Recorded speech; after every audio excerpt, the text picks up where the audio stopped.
Okay, step number 6 in the home selling process is that renegotiation phase that I was talking about in steps 4 and 5. Now, this is the opportunity for the buyer to address any potential issues that they found in the inspection or during the appraisal. Again, you're not necessarily required to do anything. It's all a negotiation. The buyer makes their request, we review their requests together, and then we decide how we want to respond to those requests. As I mentioned, for the inspection, it usually plays out in one of 3 ways. They will either make a direct request for repairs where we will hire somebody to do the work. The buyer comes in, they sign off on it or they don't, and then we move forward. The second option would be that they make a request for a credit for the repair amount. So as I mentioned previously, if the repair amount is $3,000, they make a request for a credit for $3,000, which we would credit to them at the time of closing. And then the last option is that they actually just try to renegotiate the purchase price. Now, this usually only happens when it's a much bigger issue, if there's a $40,000 termite issue or something along those lines, but that's pretty rare. What we always try to go for is option number 2 or 3, again, because we don't want to find ourselves in a scenario with option number 1 where we do the work, they don't like the work, and then they don't sign off on it, and then we have to go back and forth with them. We might have to redo the work again.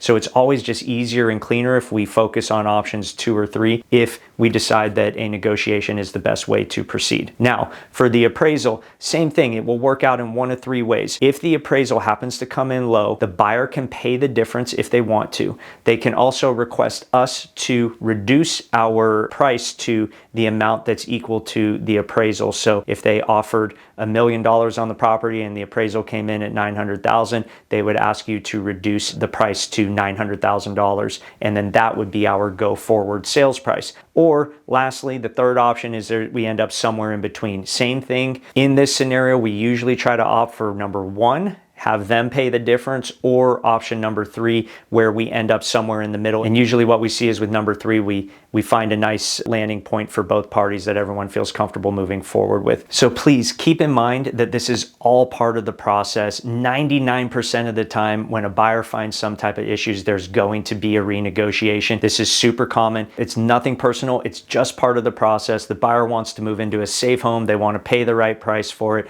They want to complete the transaction and walk away happy. I have found that most times everyone is reasonable and we can keep things on track. And this is step number 6 in the home selling process, the renegotiation step.